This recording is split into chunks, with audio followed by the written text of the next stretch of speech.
Assalamualaikum warahmatullahi wabarakatuh. Semangat pagi milenial farmer. Kembali lagi bersama saya Nafisa Dan saya Reta yang akan menemani live kalian pada pagi hari ini. Jangan lupa subscribe, like, and comment, and share channel YouTube kami Rojokoyo Group TV. Dan jangan lupa follow akun Instagram kami @rojokoyo_group, akun TikTok kami @rojokoyogroup, dan juga akun Facebook kami Rojokoyo Mitra Fortindo, dan yang terakhir fanspage kami Rojokoyo Group. Sebelum masuk ke pembahasan, kita saksikan cuplikan berikut ini.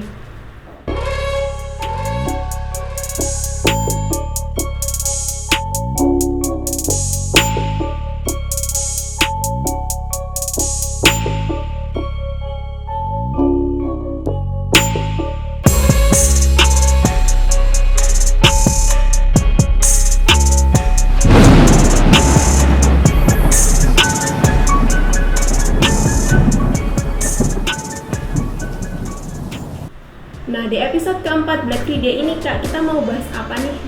Di episode kali ini kita akan bahas tentang maraknya wabah PMK yang saat ini terjadi di Indonesia, Kak. Wah, spesial sekali ya Kak pada episode keempat ini. Biasanya kita live di sore hari. Khusus hari ini kita live di pagi hari dengan suasana yang lebih fresh tentunya. Dan juga pembahasan kali ini sangat relate sekali dengan dunia peternakan yang terjadi di Indonesia saat ini ya Kak. Oh iya, Kak. Semoga dengan adanya pembahasan ini kita bisa mengedukasi seluruh peternak di Indonesia bagaimana cara menangani wabah PMK ini ya Kak. Ya betul, Kak. Jadi ketika nanti ada sapi atau kambing yang mengalami gejala PMK, para peternak bisa memberikan penanganan yang lebih tepat, Kak. Ya benar sekali Kak. Bicara soal PMK nih Kak, Rojokoyo Group juga menyediakan paket PMK ya? Ya betul, Kak. Nah, spesial di hari ini sampai dengan hari Minggu pukul 23.59, setiap pembelian paket PMK yang ada di sini ini, Kak, itu mendapatkan free 1 piece biodin refill. Wah, jadi nanti di dalam paket PMK ini kita dapat 2 biodin refill ya Kak? Ya, tapi khusus untuk hari ini sampai dengan hari Minggu saja, Kak. Jadi jangan sampai terlewatkan kesempatan ini. Nah, di episode kali ini kita juga menghadirkan narasumber yang sangat spesial. Beliau merupakan seorang dokter hewan yang sangat berpengalaman di bidangnya. Langsung saja kita panggil Higa Septiadi. Selamat datang, Dok. Gimana kabarnya hari ini, Dok? Alhamdulillah. Mana Mbak? Nah, sebelum kita tanya-tanya nih, Dok, mungkin bisa perkenalkan diri dulu kepada pemirsa live pada pagi hari ini. Oke, nama saya Higa. Nama panjangnya Higa Septiadi, profesi sebagai dokter hewan dan wirausaha. Oh, iya. Iya. Kenapa nih, Dok, saya boleh mau tanya ini? Iya.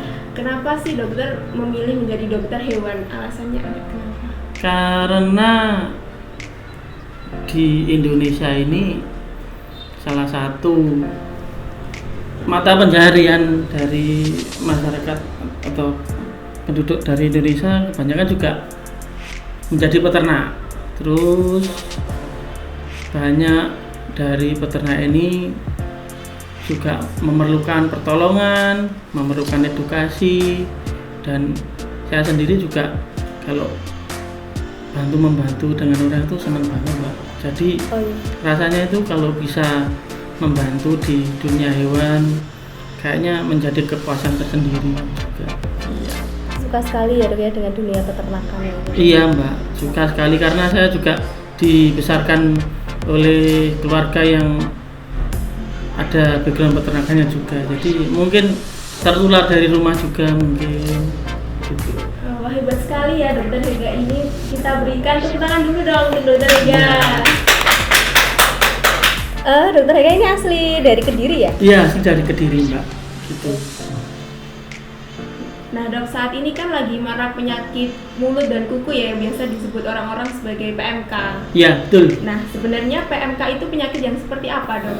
Jadi PMK itu adalah virus tipe A dari keluarganya picornavirus, Mbak. Gitu. Jadi dia itu adalah virus Dan salah satu karakternya adalah dia tidak mempunyai kapsul, terus bisa mengkontaminasi ke hewan-hewan seperti sapi, kambing, unta, rusa, ya semacam kalau di orang Jawa apa Pak? Ojoko ya Mbak ya? Iya, seperti itu. Ruminansia ya. Ruminansia bisa, iya. Nah, untuk gejalanya nih Dok, gejalanya apakah ada perbedaan antara kambing dan sapi? Semuanya gejalanya sama. Jadi kalau di luar Indonesia ya bahasanya foot mouth disease atau FMD ya.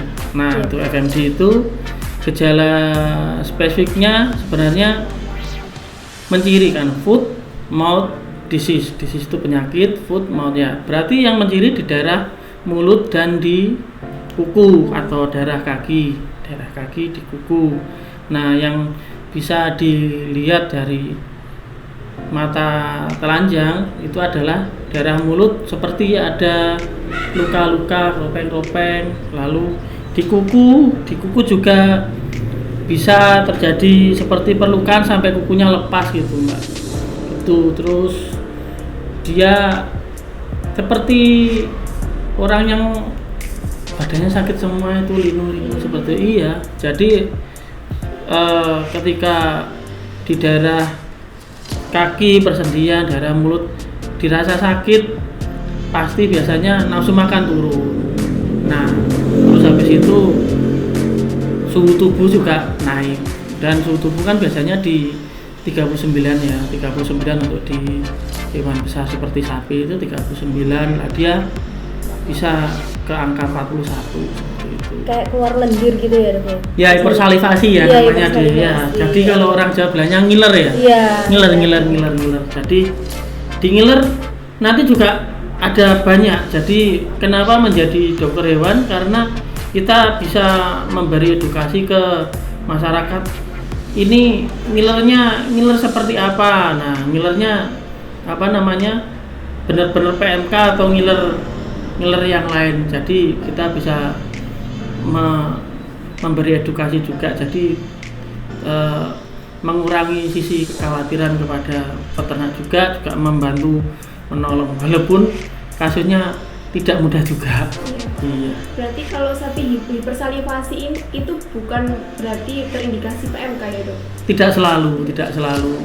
Dia heatstroke atau panas juga bisa, terus dia terjadi seperti sariawan juga bisa, ada banyak macamnya. Jadi PMK sendiri ini memang menciri, tapi di ciri itu tidak bisa dipastikan kalau hipersalivasi saja itu PMK, tidak. Makanya itu kan banyak peternak yang istilahnya seperti resah, seperti khawatir.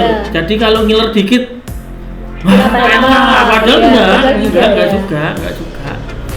Nah, itu PMK itu mematikan apa enggak sih Dok sebenarnya?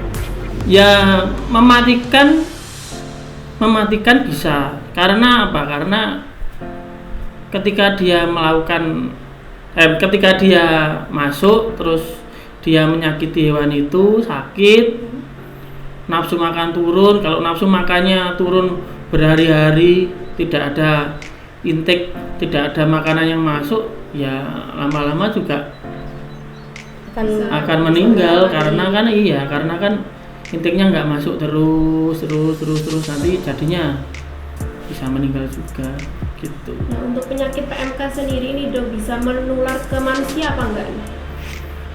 Kalau menular ke manusia tidak, karena bukan termasuk zoonosis, dan juga banyak yang hoax yang dikira kalau dipotong itu bagian mulut dan kukunya tidak aman dan sebagainya. Ya, ini bukan penyakit yang mengarah ke zoonosis.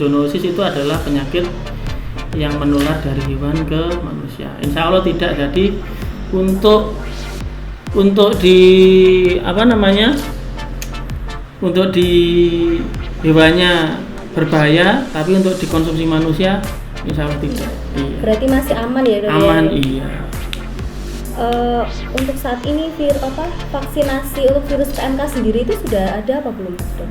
Kalau vaksinnya sudah ada, insya Allah kayaknya di minggu lalu sudah launching. Jadi mungkin sekarang proses, semoga saja sebelum Idul Adha semuanya sudah mulai reda dan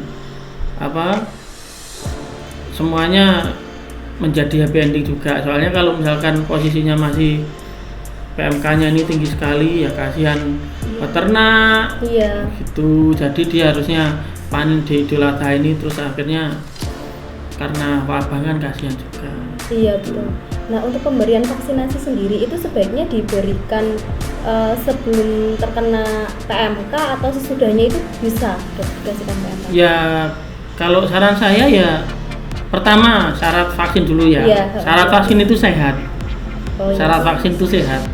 Jadi kalau pas sakit dikasihkan vaksin ya pasti nanti kondisinya lebih buruk lagi gitu ya. Berarti nunggu sapi itu Ya, hewan sehat itu dulu.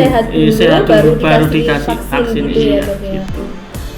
Nah, Dok, jika ternak sudah terinfeksi PMK 1 kali, apakah bisa terinfeksi lagi? Kalau virus itu mengalami mutasi atau berubah, itu nanti bisa menginfeksi lagi. Jadi sama seperti di COVID ya. Iya. COVID kan sudah setelah divaksin terus kok kena lagi, ternyata virusnya itu bermutasi beda lagi baru bisa gitu. Jadi kita juga masih melihat berapa persen tingkat mutasinya. Syukur-syukur tidak bisa bermutasi, bisa dicegah, alhamdulillah. Berarti insya Allah penyakit ini tidak akan berkembang lagi. Jadi semoga saja bisa stop ya, kita semoganya di Iya. situ. Nah, tapi kalau kasus yang sekarang tuh ya, Dok ya. Misalkan dia sudah sembuh dari PMK, itu ada lagi nggak Dok yang terkena lagi? Maksudnya gimana? Sudah sembuh? Iya, sudah sembuh dari PMK. Oh, Maksudnya sekarang itu sembuh. bisa kena lagi apa enggak? Kalau sudah Iya, sembuh iya.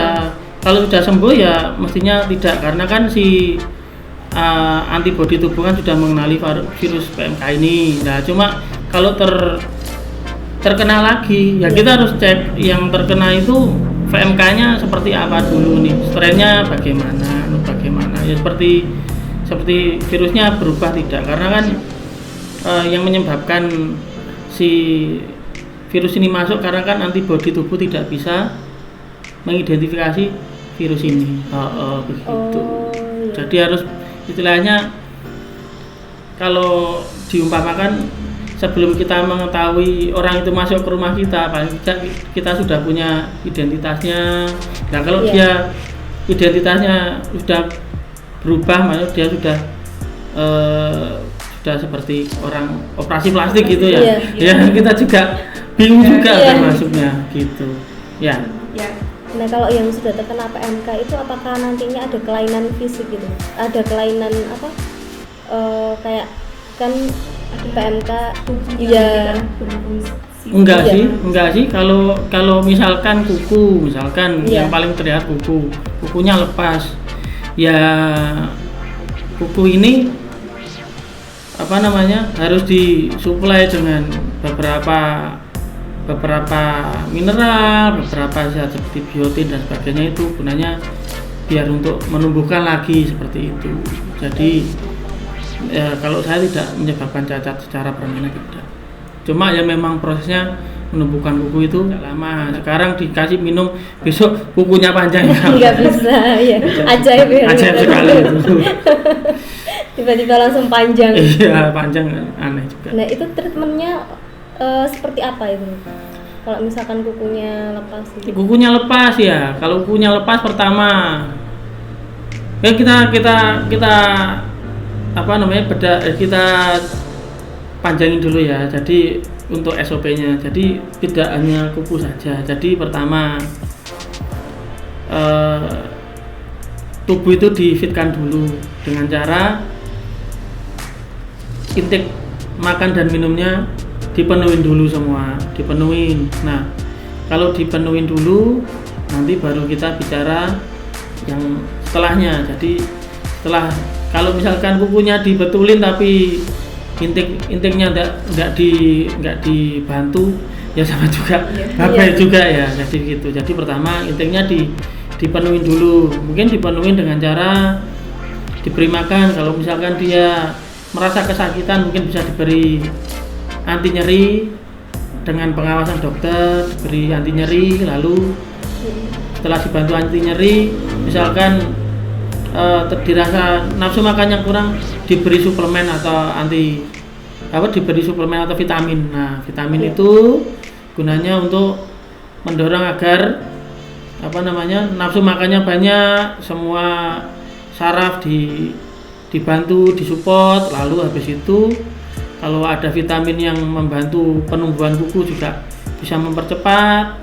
Lalu juga kalau ada luka, lukanya itu juga dibersihkan pakai disinfektan seperti iodin dan sebagainya.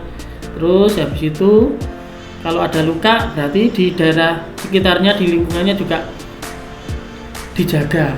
Jadi dijaga itu agar agen infeksinya tidak menjadi provokator lagi gitu. Jadi biar dia tidak memperburuk kondisi, agar semua pertumbuhan pasca sakit itu menjadi lebih lancar gitu. Nah, untuk disinfektannya sendiri itu yang aman itu yang seperti apa? Ya, disinfektan yang aman, yang jelas kalau beberapa disinfektan ada yang food grade ya, aman. Satu. Dan yang kedua, disinfektan yang aman itu tidak menyebabkan si hewan ini keracunan. Nah, seperti itu. Terus yang ketiga, si disinfektan ini benar-benar membersihkan. Jadi membersihkan itu agen infeksi yang dari luar itu benar-benar mati gitu. Nah, untuk biasanya kan orang-orang itu pakai sitrum ya, Dok? Ya, sitrit asid itu aman ya? Aman juga. Terus yang perlu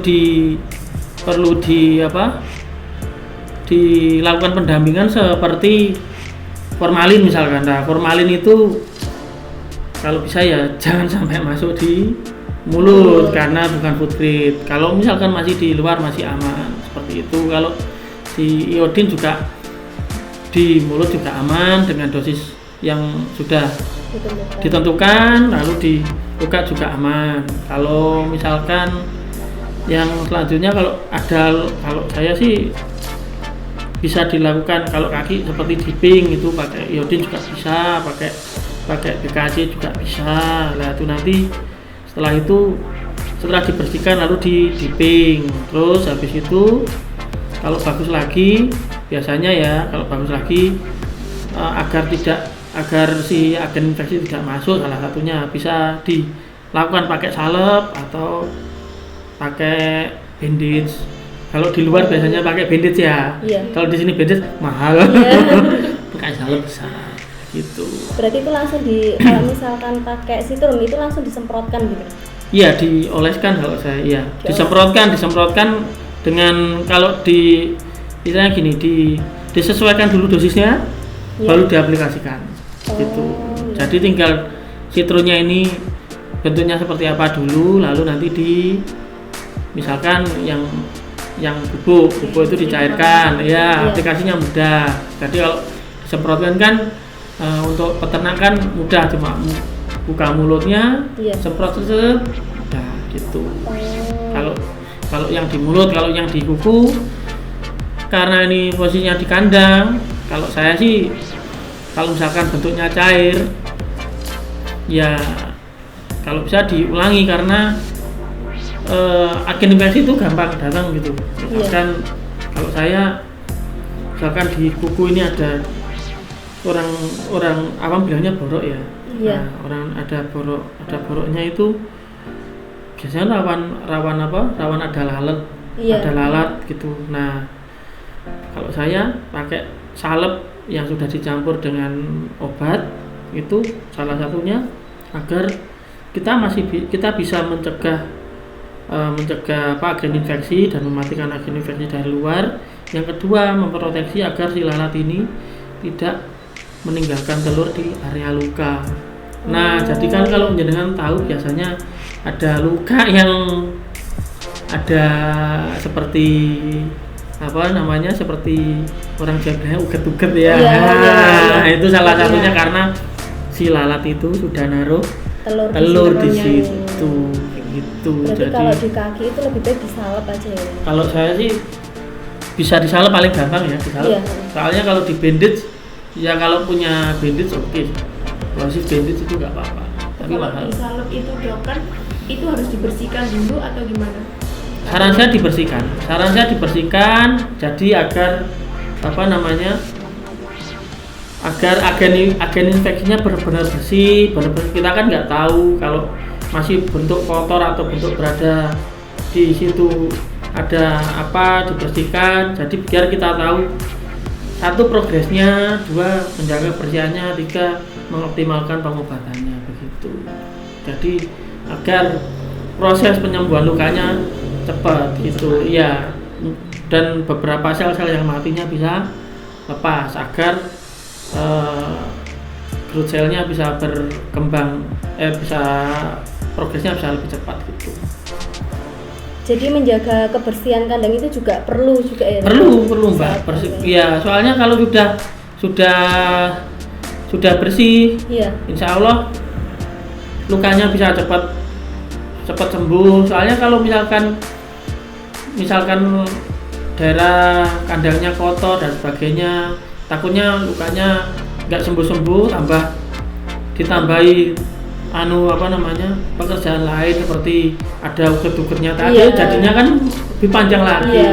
keluar duit banyak lagi, nggak bisa beli bakso lagi. Lah, iya betul. Tidak enak ya. Iya. Nah, untuk kambing sama sapi itu gejala PMK-nya beda atau sama? Sama saja. semua. Jadi kalau untuk kami PMK ini sebenarnya pertama kita bisa melakukan itu tadi, disinfeksi kandang, disinfeksi daerah luka dan sebagainya. Lalu untuk ini peternak ini kadang ada yang lucu ini. Misalkan Kenapa? ada peternak yang ternyata terkena PMK. Iya. Nah, peternak lain pengen tahu. Iya. Kepo Bukannya ya. setelah kepo datang, Iya. bukannya malah bikin kandangnya sehat, malah membawa penyakit Penyakit. dari kandang yang sakit Yang tadi. sakit tadi. Nah, harusnya Jadi tertular ya gitu. kami sebagai tenaga medis di peternakan, salah satu SOP kami juga mencegah agar penyakit ini tidak menular ke tempat lain. Salah satunya adalah dokter itu juga harus mandi. Akhirnya dari tempat yang terjadi wabah, terjadi penyakit ini, Iya. kita sebelum ke pasiennya selanjutnya mandi, harus disinfeksi lagi, Iya. ganti baju, mandi yang benar gitu. Jadi agar, dan alat-alat juga harus steril. Harus steril semua ya. Suntik sekali, jadi suntik sekali pakai buang. Jadi suntik itu juga juga bisa menjadi media kontaminasi kalau misalkan dia dipakai berulang, apalagi berulang di tempat lain. Jadi ketika sudah disuntik ya sudah buang. Nanti di hewan yang baru lagi suntik yang baru lagi begitu. Nah ini dok, saya dulu pernah dengar ya dari Iya, orang iya. ada yang ngasih kelapa muda ke sapi yang PMK. Boleh, Oh, boleh. kelapa muda, terus dikasih minum, Jamu-jamuan kayak gitu. jamu-jamuan, mau dikasih air campur garam, nggak masalah. Cuma kadang kalau air campur garam kan, kalau misalkan garamnya kebanyakan, si sapinya males juga. Oh. Iya, kalau saya sih cenderung Iya. dikasih air minum biasa, kalau kotor diganti, biar dia, biasanya sapi itu kalau dikasih air yang seger, Iya. senang sekali. Terus dikasih air kelapa itu juga bagus, ganti ion tubuh ya bagus juga. Kayak isotonik ya. Iya, sebenarnya juga kalau saya pribadi juga ingin bilang ke peternak itu, kalau punya sapi, punya kambing, jangan diberi makan saja juga diberi minum saja, Iya. diberi minum juga. Kadang makanya itu, kadang kan diberi minum juga perlu karena ini barang hidup kita aja. Kalau makan nasi pecel nasi tumpang kalau nggak dikasih minum juga Iya. kesel juga kan, sama kesel juga. Jadi apa namanya, sumber kehidupan itu selain makan juga minum juga. Penting Gitu. juga ya, Penting Bu, ya. juga. Itu juga seperti apa namanya? Seperti kita memberi infus itu kan air juga kan itu. Nah, Bisa ya dok ya nanti dikasihkan infus itu? bisa apabila dia sudah mulai kasusnya sudah mulai berat. Ya kalau saya sudah dimulai infus itu, ya bukannya gimana, tetap optimis tapi sedih. Harusnya kita nggak perlu ngasih infus, dia harusnya bisa minum dengan normal. Dan mulai diinfus itu kan berarti kondisinya sudah mulai ke dehidrasinya, sudah mulai dehidrasi, Parah gitu ya. sudah mulai naik levelnya dehidrasinya. Soalnya harusnya dia bisa minum. Kalau dia bisa minum, bisa makan kan nggak perlu kalau bisa minum kan nggak perlu diinfus gitu. Yang jelas ya, yang saya inginkan ya kalau bisa tidak sampai infus, tidak sampai apa namanya, gejala yang berat-berat seperti dia sudah nggak bisa duduk, nggak bisa berdiri, kan kasihan juga kan. Iya. Gitu. Biasanya kan yang kakinya luka itu dia nggak bisa berdiri gitu ya. Iya, itu sudah istilahnya sudah sakit banget, udah di kaki rasanya sakit, di persendian juga sakit semua. Ya mau nggak mau memang kita sebagai dokter juga harus mengusahakan nomor satu gini, kalau udah mulai jatuh loh, Iya. ya biasanya dia rasanya udah mulai nyeri ya. Nyeri itu ya kita mulai memberikan anti nyeri, sama mulai disuplai, mulai didulang lah, diberikan vitamin dan sebagainya. Nah jamu itu kan juga ya, beberapa jamu kan juga Indonesia ini sebenarnya kaya sekali. Iya, Jadi betul. vitamin kadang tidak perlu beli ke bukan tidak perlu ya. Kadang kalau misalkan apoteknya tutup, kita mengambil jamu dari apa, orang tua dulu. Iya. Itu juga Kayak dari sebenarnya pohon-pohon iya, gitu. itu juga ada multivitaminnya juga. Jadi ya bisa membantu juga. Jadi selain dari apa, vitamin yang sudah diatur menjadi obat itu, di jamu juga bisa menjadi alternatif gitu.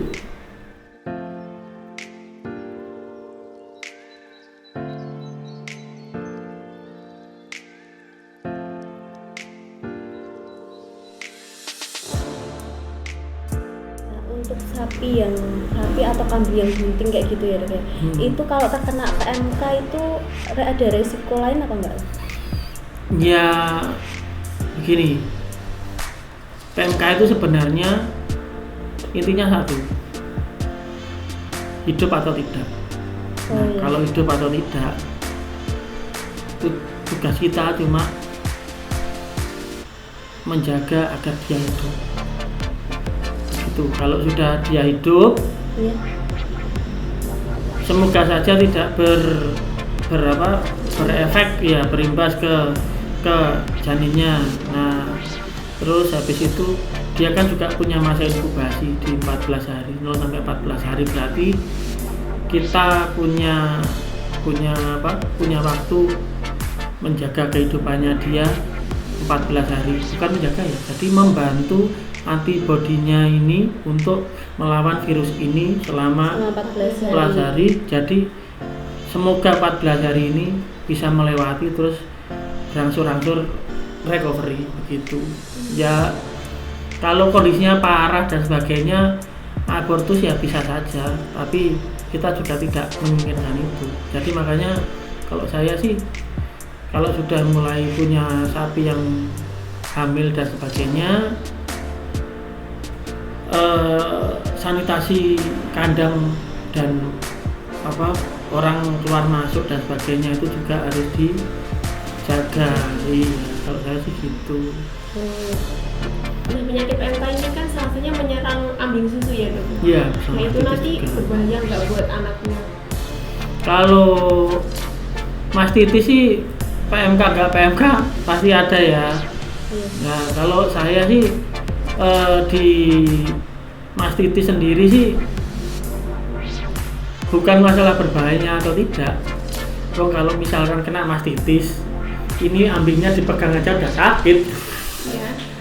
Kalau misalkan logikanya sakit, terus anaknya mau minum, sebelum minum anaknya jadi tendang duluan. Begitu. Jadi kalau ini sudah mulai bergeser ke mastitis ya. Kalau yang di mastitis itu kalau bisa untuk kasus mastitisnya tetap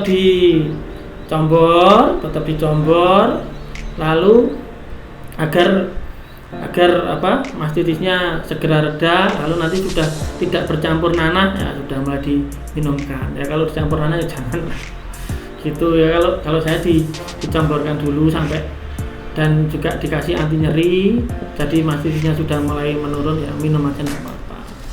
Itu kalau dipegang aja sakit, mau minum gimana kan juga kesulitan juga logikanya gitu. Nah untuk cara pencegahannya yang benar dok, gimana cara pencegahan penyakit PMK? Pencegahan penyakit PMK yang benar, satu, karena sudah mewabah, jadi pertama kan di pasar hewan sudah banyak di lockdown ya, apalagi transportasi sudah di lockdown, itu juga salah satu bentuk pencegahan juga agar tidak mewabah kemana-mana. Yang kedua, pemilik juga harus bisa mau, kalau orang Jawa bilang resian ya. Jadi jika masuk dijaga kebersihan, disinfeksi kandang, terus habis itu kontak dengan hewan yang sakit itu diminimalisir. Jadi kontak hewan yang sakit itu, karena kan PMK itu penyebarannya dengan kontak sebenarnya. Jadi kalau nggak kontak, semoga saja tidak. Nah yang menyebabkan ini kontak pasti ada yang membawa. Nah kalau ada yang membawa berarti ya tertular. Iya, berarti ya diminimalisir agar tidak ada yang membawa penyakit ini ke tempat ini. Seperti itu. Kalaupun ada sebelum masuk di area kandang ya disinfeksi dulu, mandi dulu ya, terus habis itu kalau bisa ya kita tidak, kalau misalkan ada teman yang hewannya sakit ya tanyanya lewat WA juga tidak apa-apa. Iya, soalnya yang membawa penyakit tidak hanya hewannya saja, orangnya bawa juga bisa membawa, kan itu nggak enak juga gitu.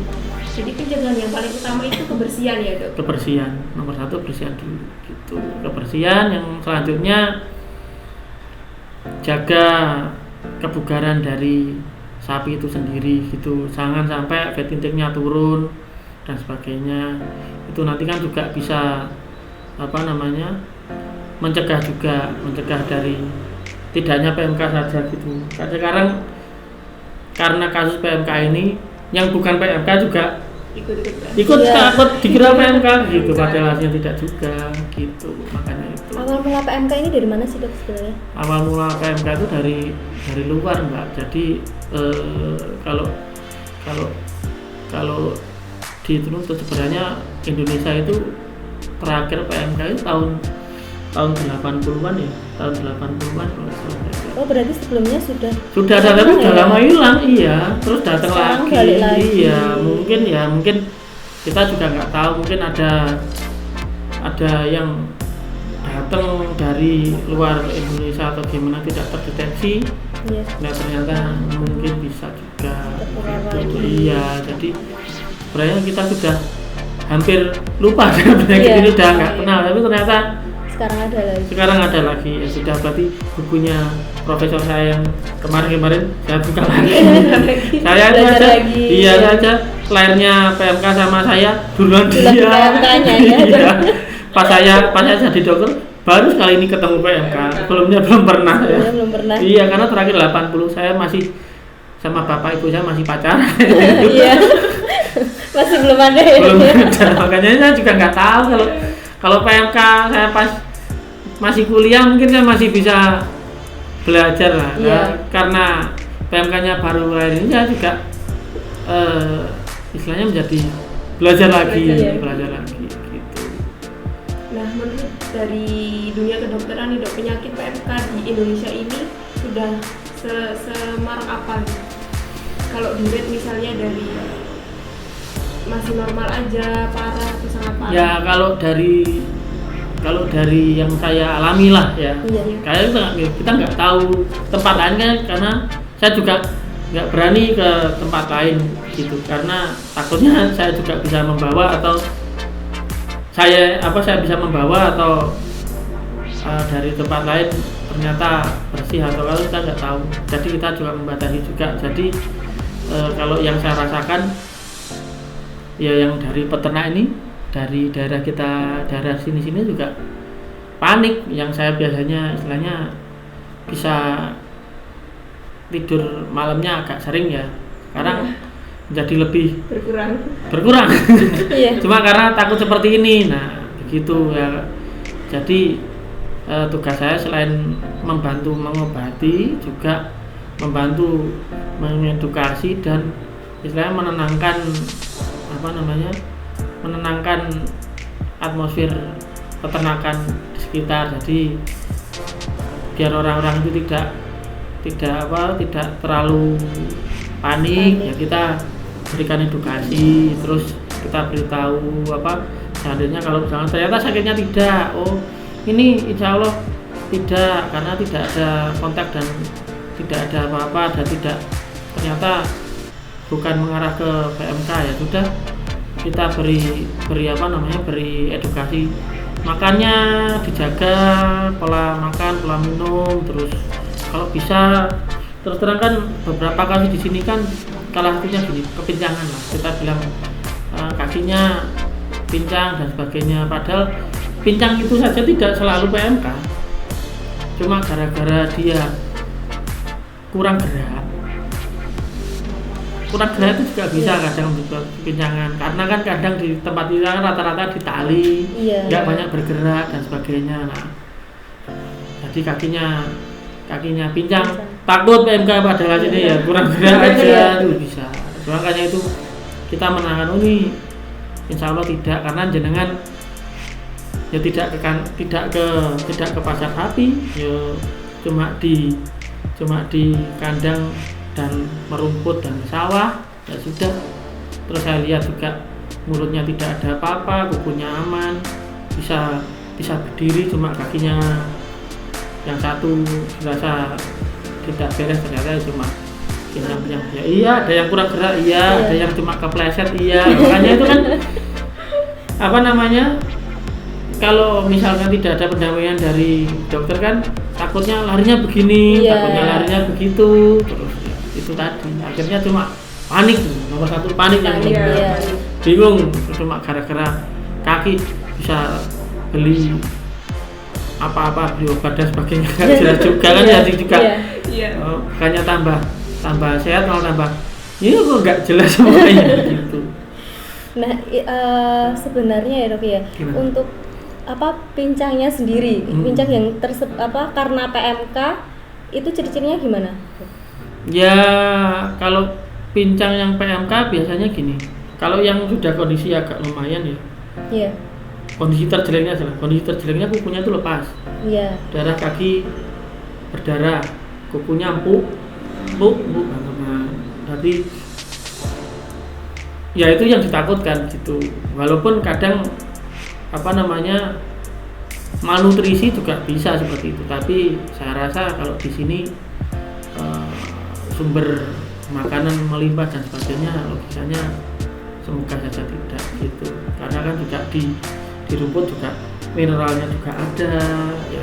Kalaupun nanti terjadi kelangkaan hijauan, ya kita bisa mencari alternatif makanan seperti selasa dan sebagainya. Kalaupun terjadi mineralnya kurang, juga kita bisa memberi suplemen, masih bisa cuma ya itu tadi, kalau kuku saja misalkan, ya saya juga harus lihat kuku, terus mulut, temperatur, jadi tidak bisa langsung kalau kuku saja lepas apa Iya. itu PMK belum tentu Belum tentu juga. iya Bisa karena faktor lain. malnutrisi juga bisa jadi kalau menjadi dokter itu tidak bisa menjudge satu titik saja. Iya. Apalagi sebenarnya kalau mau lebih clear lagi, lebih mantap lagi dilakukan pemeriksaan darah juga untuk lebih tepatnya. Jadi Iya. kan istilahnya penegakan anamnesanya, menegakkan diagnosanya lebih kuat gitu. Jadi menegakkan ini penyakitnya spesifiknya gimana di uji lab juga. Tapi kan di masyarakat kalau misalkan sapinya 2, sapinya 3, kalau misalkan mau mengajukan lab secara pribadi kan juga mahal juga ya. Iya. Jadi kita mikirnya itu mungkin bisa dilakukan sambil jalan, misalkan sama pemerintah atau gimana. Nah, kita yang pertama itu misalnya menolong dulu dalam artian emergensinya seperti apa dulu gitu. Jadi emergensi dulu, lalu nanti sambil jalan kita lihat seperti apa ini penyakitnya larinya kemana gitu. Jadi ditangani dulu sampai kondisinya lebih enak, lalu dilakukan dilakukan pemeriksaan berlanjut gitu. Ya, sebelumnya boleh diminum dulu nggak apa-apa Oh, iya. minumannya. Silakan, Ya, Dok. silakan Dok. Ya, Iya. mas saya jauh Maaf. sekali ya soalnya. Iya, sampai lupa. Iya. Oh ya Kak, sepertinya ada pertanyaan nih dari TikTok ya. Ya, langsung aja. Dari pertanyaan dari santri _kalong, Dok, aman nggak daging hewan kurban dikonsumsi pada manusia? Terus bagaimana dengan bagian lainnya? Aman, Nggak apa-apa ya? karena ini bukan zoonosis, jadi bukan penyakit yang menular ke manusia dari hewan ke manusia, jadi aman. Ya Dok, ada penanganannya sendiri nggak setelah kan misalnya nih hewan ini udah terkena PMK, terus disembelih buat kurban. Nah ini setelah itu kita penanganannya itu gimana agar nggak mencemari lingkungan? Kalau penyakitnya sih penyakitnya tidak menular, tapi kita jelaskan lagi gini. Ini sebenarnya lebih cenderung ke prosedur pemotongan hewan ya. Jadi ketika dilakukan pemotongan hewan itu ada serangkaian SOP.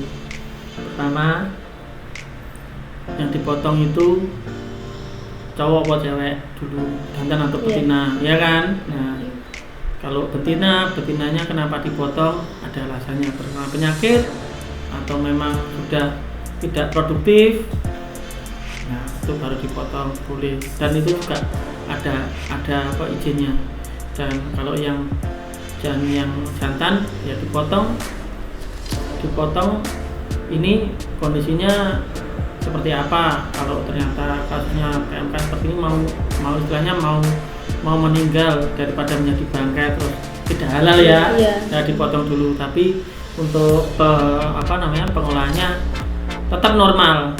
Nah, yang di prosedur pemotongan ya itu di prosedur pemotongan biasanya setelah dipotong dokter hewan itu memeriksa di bagian jeroannya seperti itu.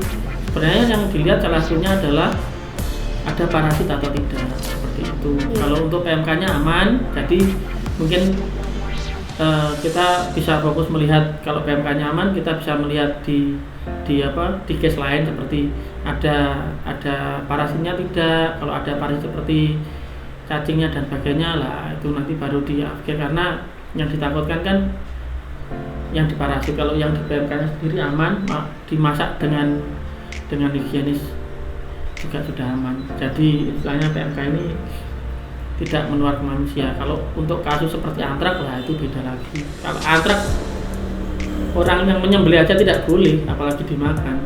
Nah, ketika antrak itu sudah kena kasus antrak, dia pun prosedur pemusnahannya, prosedur penguburannya juga harus benar-benar SOP-nya dijaga, nggak bisa serampangan, karena itu dia bisa aerosol. Nah kalau yang ini insya Allah tidak gitu. Jadi kalau PMK ini sebenarnya untuk para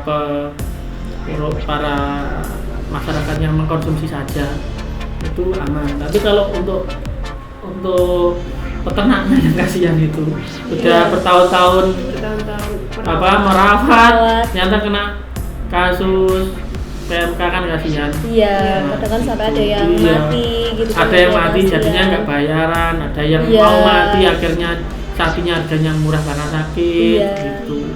Tapi untuk yang makan daging sih aman-aman saja. Yang penting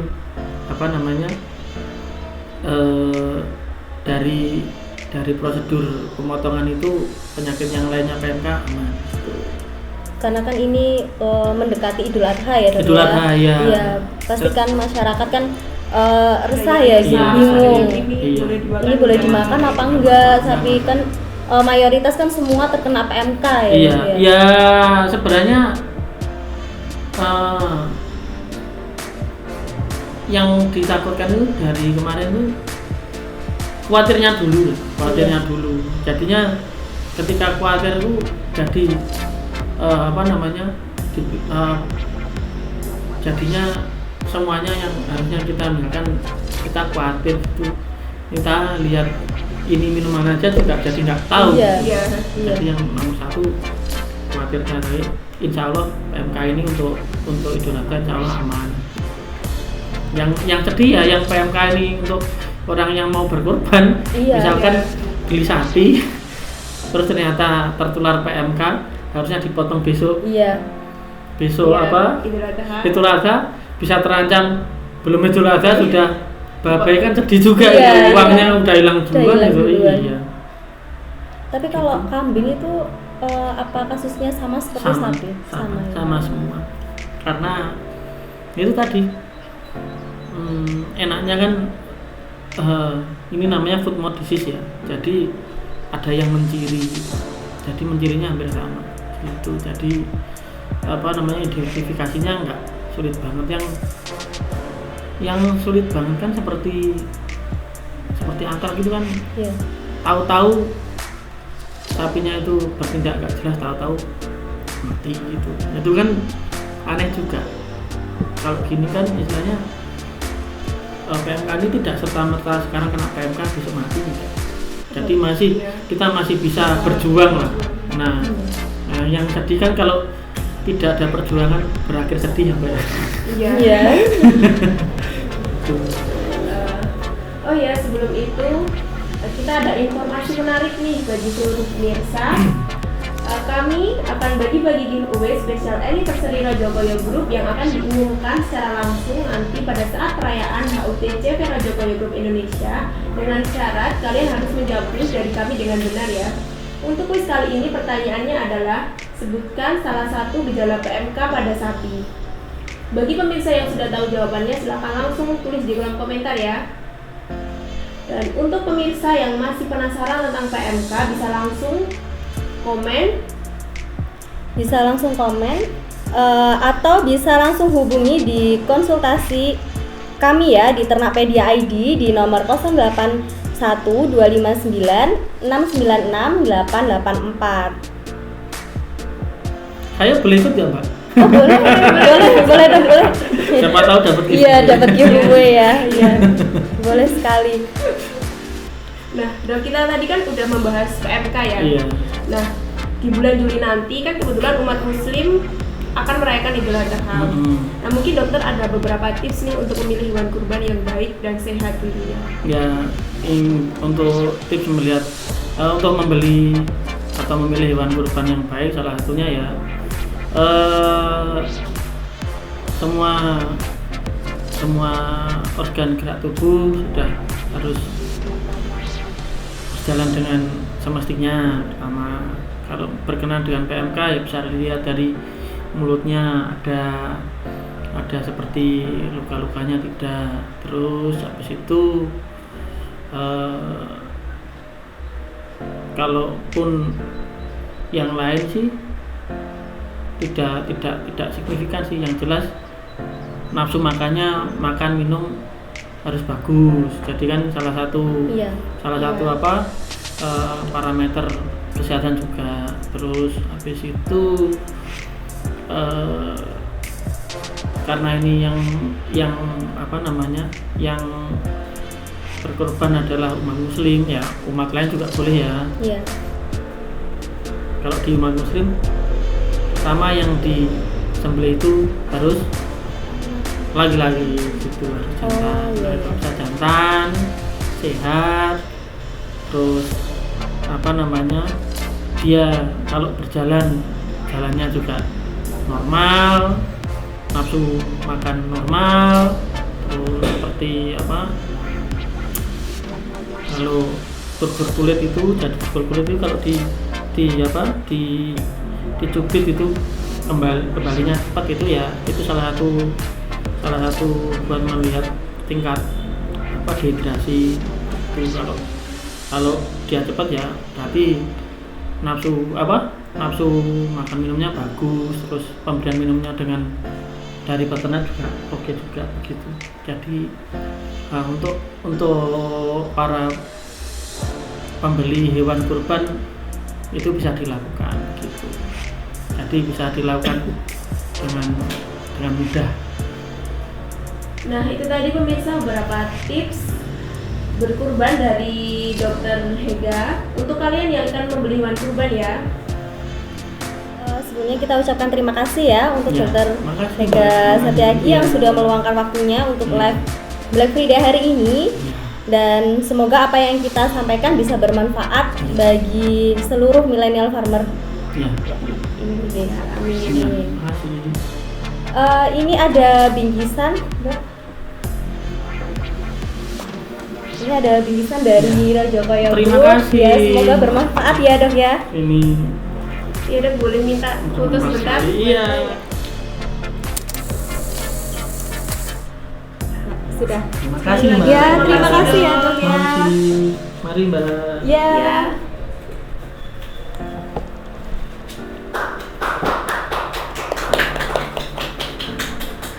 Nah, ini ada pertanyaan Kak dari Shopee ya.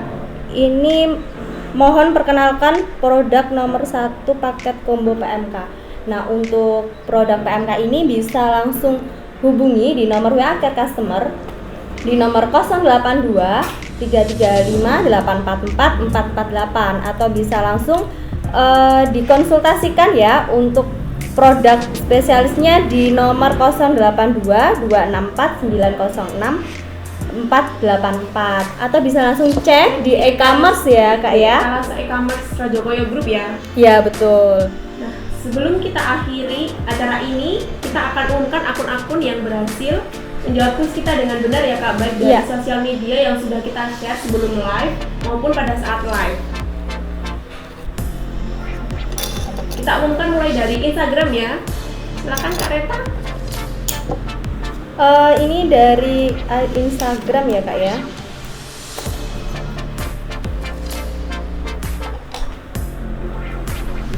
Ini di Instagram ada akun @bima_anggara. Yang kedua ada akun @sarafnur_fadila. Lalu ada @rantau 1934, ada @at_pini, lalu ada @fnp_fenty, ada Windu Dharma Setiawan. Nah, selanjutnya ada Lisa Diana Manzil. Selanjutnya ada @faisah76. Lalu ada N Tutur Desira. Dan selanjutnya ada Adana _tahun 09. Selanjutnya ada Felian Rista, ada Nathan Blue 22. Nah itu dia dari Instagram ya Kak ya. Nah, yang selanjutnya saya akan mengumumkan akun-akun yang berhasil menjawab kuis dengan benar dari TikTok. Yang pertama ada Santri_Kalong, Yang kedua ada Agung Kuku Prasetyo.